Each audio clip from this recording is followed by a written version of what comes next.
Welcome to a brand new composition video. So in this video, I'm going to take you start to finish in composing, styling, and lighting a Christmas scene that has lots of reflective glasses, bottles from start to finish. And I'm also going to show you how to light Christmas lights so that they're nice and glowy in a really perfect Christmas scene. As usual, we have Henriette on set. Henriette is a commercial food stylist. She does amazing work. Thank you. This is kind of our first video that we're going to be doing together. So I'm really excited because you guys don't know what you're in for. We've filmed quite a few videos and it looks stellar. So let me tell you a little bit about the mood board we had in mind when we were setting up the set. I'm going to show you a few images on screen right now so you can get a good idea of kind of the composition, the styling, the effects that we were after. The main idea for this video was that we wanted to include some sort of Christmas lights because when you're using artificial lights, it can be a little bit tricky to actually capture Christmas lights. So we definitely wanted those in our scene. Number two, we wanted to work with a black and gold kind of color story. So you'll see a lot of the props that we have are black and gold. And then number three, I really wanted to show you how to photograph a wine bottle, a champagne bottle. This one is non-alcoholic in particular, but having that curved glass of a bottle, champagne glasses, for example, where the glass is very reflective and curved, I really wanted to focus on that. So this video is going to cover all the styling part, the composition part. And then if you want to grab the lighting video and you want to see how we walk through getting this shot from start to finish, you can see we started off here and then we ended up here. I walk you through the complete setup, including the lights we used, the diffuser we used, how we manipulated the lights from start to finish. Then you can grab the lighting video for this month only in the description box below. So let's head over to Henriette and let's see where we're at here. So we started off with a dark base and a dark background as well with, like you said, golden props, golden trays. And I am here fighting with my Christmas lights. Pin them on. I'm trying to make sure that I like the shape and how they're looking. And we wanted some in the background as well as the foreground.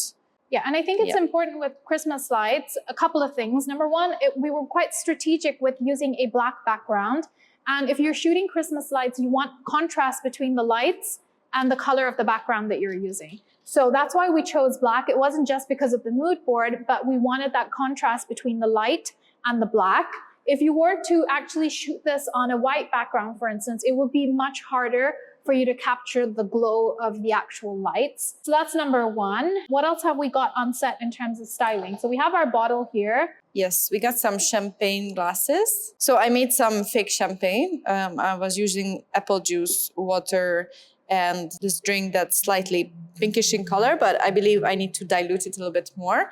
And if we see that there is not much frizz inside, then we can just add some salt inside so that you will see some more bubbles after that. But if you're going to open it, then we can just use the product from the bottle. A few other things in terms of our propping, the bottle is kind of the hero and then the lights are the hero. That's why we're kind of setting them up first and then we can just start working with our glasses. So while Henriette's kind of finishing off on propping, and you can watch her while I'm talking, I want to talk a little bit about my camera settings. I'm using a Canon mirrorless R5. That's of no importance, but I do want to talk about the lens I'm using, which is my 100mm macro.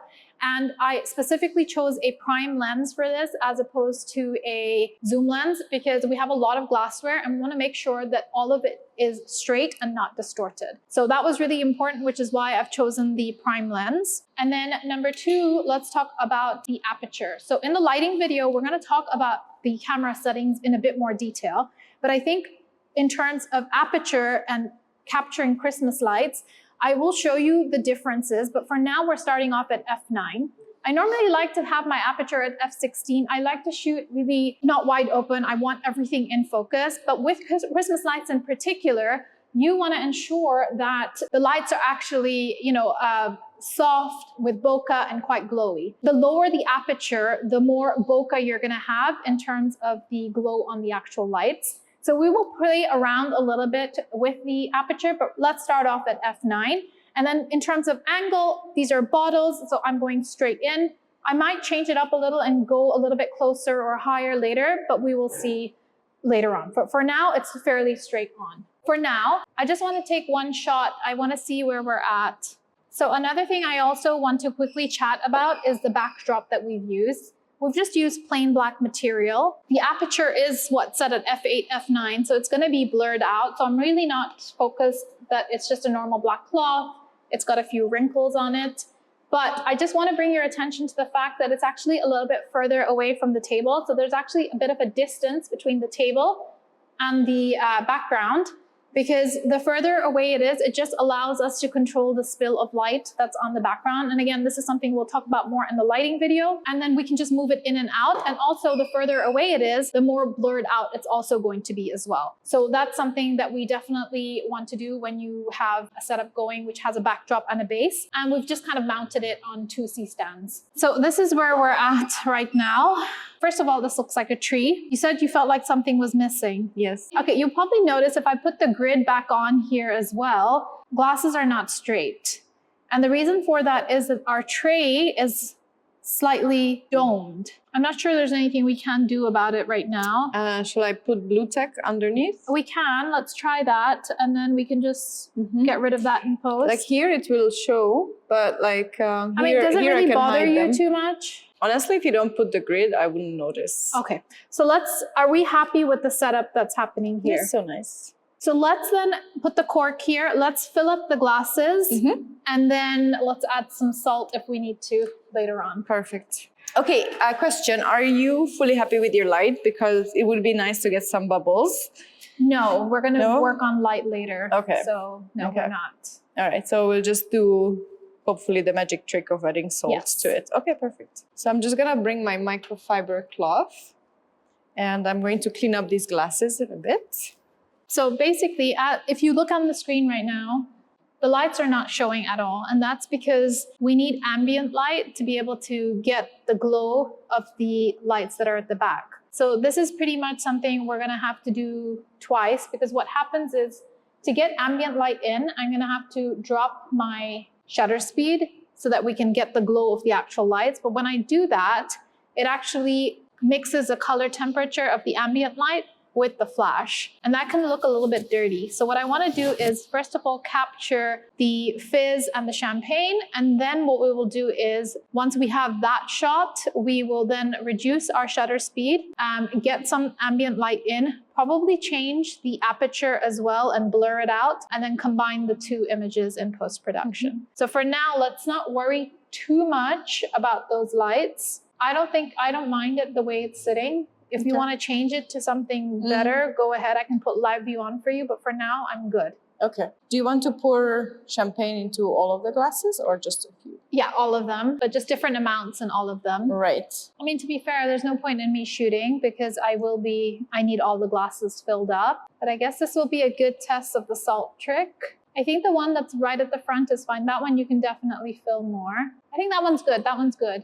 But the back one, definitely. Let's fill that all the way, like, nearly full. Is there a way to clean the fizz, or is that quite natural and we leave that? We can clean it up, but not the easiest thing. Can we just try the fizz on the last glass just to see, does it actually work? And then once we've done that, we know our setup is all good to go. I kind of need my salt from you. I think it's perfect. Yeah. So now what we can do is we can get to our lighting video. So that's a wrap on the composition and styling for this Christmas, New Year's party scene, as it were. I think the composition looks great. The colors look great. But we now need to move on to the lighting and ensuring that the light on and the reflections on the glasses look great and that we're able to capture a little bit of the bokeh of the Christmas lights that are on the back. So if you want to catch that lighting tutorial from start to finish, this is where we're starting off in terms of lighting, and then this is where we're finishing off. I walk you through the complete lighting setup from start to finish, including all the light manipulation, modifiers, settings in the lighting video. And you can grab that for this month using the link in the description box below. And I'll catch you next month in another composition video.